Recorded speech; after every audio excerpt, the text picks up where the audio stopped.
Security Breach releases in less than a month, so it's time to put our big boy pants on and get heavily theorizing about what's to come in the next FNAF installment, because God knows MatPat won't do it.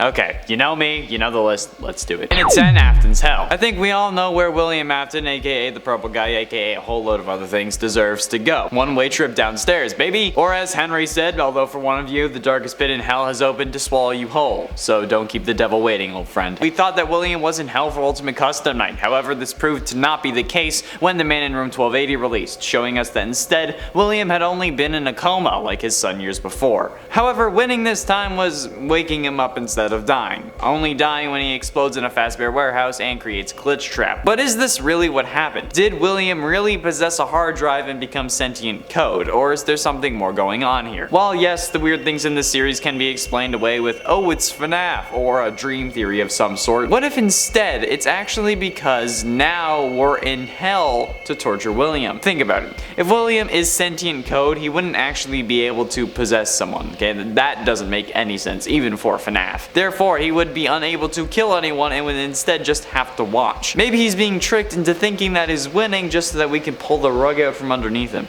That'd be fun. And at 9, it's a trap. FNAF is no stranger to twist endings. I mean, how many times have we seen the bad guys win? Well, I'm sure that there will be no shifts with this game. I get it. Shifts. The Pizza Plex certainly seems like it's some evil scheme to lure any kid, but honestly probably Gregory specifically, into it. I mean, like, giant hologram versions of the characters? Come on, if that doesn't scream future version of a white van, I don't know what will. Like, hey kids, come see our giant holograms. I swear, this place has to be a trap. I mean, they've already done twists with the simulated pizzeria and pizzeria simulator, and it could be poetic in a sense, luring a kid to his death the same way that you were lured to what should have been yours. And now that I think about it, William is all about parallels. His son went into a coma after being bit by Fredbear, and so did William, after a fire. They both had to suffer through nightmares about animatronics, so perhaps this is yet another parallel, this time to himself, so that he can come back into this world the way he went out, or should have gone out. Also guys, if you didn't already know, if you love the FNAF content, we have a whole other channel now. It's called Top 10 Gaming Elite. You should go check it out. Link is in the description, because we're almost there. We're almost at 1,000. Come on. Just do it for me, okay? And at 8, Secret Helper. Trailers are always good at hiding one thing, the real story. We're seeing it with the No Way Home trailers. However, the one thing that they can't really explain away is the whole Chica getting her head bashed in at the start of the trailer. That pillar did not just fall on her for our convenience. Someone had to push it. And if you were skeptical, a few shots later, when they cut back to Chica laying on the ground,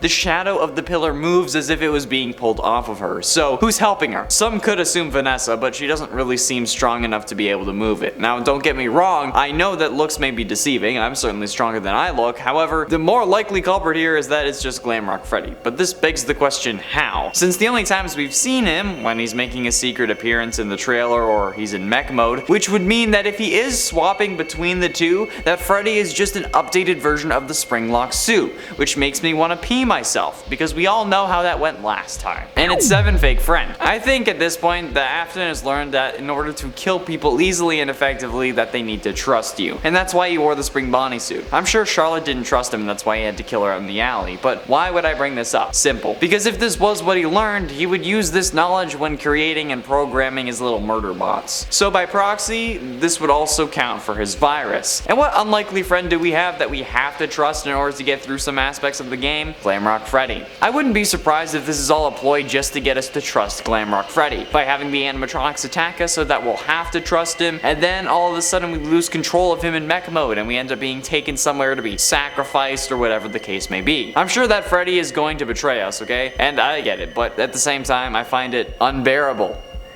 Get it? Because he's a bear? Okay, you suck. And at 6, it's a game. The idea that there are games in the FNAF universe that surrounded the tragedies in the Fazbear Entertainment Company and made them more popular is a concept introduced in FNAF VR. We also learn later in that game that Fazbear Entertainment actually paid the indie game dev to create the Fazbear games as a way to kind of break the tension. However, one question we have yet to get the answer to is, what are the games in universe? And I have an idea. What if it's this one? Montgomery Gator and Roxanne Wolf are 2 new animatronics in the series, meaning that there's no real history with these characters, allowing the creators to do whatever they want. And in the case of a fan game, avoid copyright. I mean, yes, they have Glamrock, Chica, and Freddy, but since they're variations, it could be considered fair use, like in the case of fan art. Since technically they don't own the rights to the characters they're drawing, but they own the rights to the actual piece of art. So could Security Breach instead just be a new game in this series after Fazbear Entertainment has stopped paying him off, and William somehow made his way into it? I'm just saying, it's something to think about. Halfway through into number 5, Dream Theory. Now, Dream Theory may piss some people off, but it's worth mentioning, since if you look at the scenes we have so far from the trailers and the lines of dialogue that serve as an explanation, they're very weird. There are some things that look like they shouldn't work but do, like the fact that Glitchtrap is just sentient code. That's one thing already. But then we have contradicting lines like you don't want to be here for 6 a.m. and the doors will reopen at 6 a.m. from the recent October gameplay trailer. And then there's also Monty swinging in for his entrance in that same trailer, but there's no way whatever he's swinging on should be attached to that ceiling. There's no track for it. There's not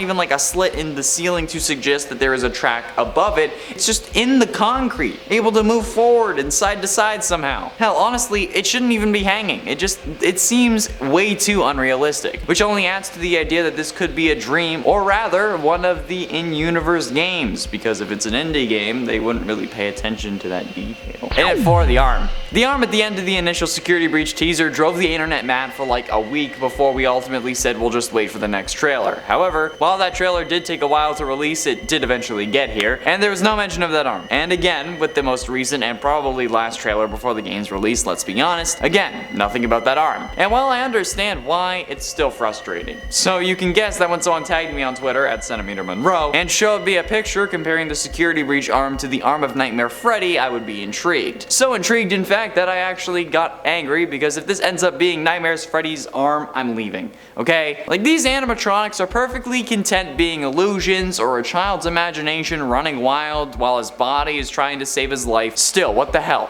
Whose arm was this? I know it was some form of Afton, but like, which one? And I don't know anymore, and it makes me angry. Getting close to the end, into number 3, How I Met Gregory's Mother. I like that. Now, this is something that I somehow totally skipped past in previous videos, but in the first couple trailers for the game, the original one from the PlayStation event and the RTX trailer, we hear Vanny say some very odd things, even for a woman who is reluctantly possessed by a child serial killer on the route to seek vengeance. Things like, let's go home and put you to bed, and it's getting late. Let's go home. It's as if they're related somehow. Like, if this was just a security guard, she wouldn't say let's go home, she would say let's get you home so you can go to bed. Just by the sheer language alone, we have to assume that they're related or living in the same house. And considering how young Gregory is, I don't think he's taken a lover at this stage. So this would have to be a relative, I hope. Like, if it's his mother though, it would make sense, and also give us a reason why Gregory was at the Pizza Plex so late. But when the place activates nighttime protocols, we learn that he's in there by accident, so what?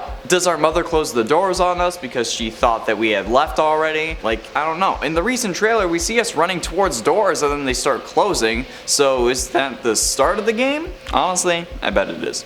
But ultimately, into number 2, multiple paths. Over the course of the trailers, we've heard multiple potential stories. That Gregory was lured there, that his friends were taken, that he needs to escape. But now we've got things like he's trapped by accident, he's alone and hiding from security, and that we need to survive until 6 a.m. despite previous trailers countering that. So this leads me to believe that we are going to have some choices to make in this upcoming FNAF game. We know that it is no longer a sit in your office and close the doors game, but rather this is a game about you. Will you choose to side with Freddy and stick it out until 6 a.m. or will you follow Vanessa, who's potentially your mother or sister, and try to escape? We see that there are multiple areas to travel, the underground area and the Pizza Plex among others, so the most logical answer to me is that we will have multiple playstyles for this game. And finally, into number 1, multiple endings. And with multiple paths or multiple ways to go comes multiple endings. I feel like this is kind of a guarantee in a FNAF game by now, but we might as well discuss how it could happen. My best idea is that there's going to be 3 endings. One by following Vanessa, one listening to Freddy and waiting until 6 a.m, and the final secret one that could be unlocked via collecting objects around the map or with a certain set of conditions being met. Although I doubt punching a code into a wall is going to count this time, but I will be searching meticulously through the whole thing when the game comes out.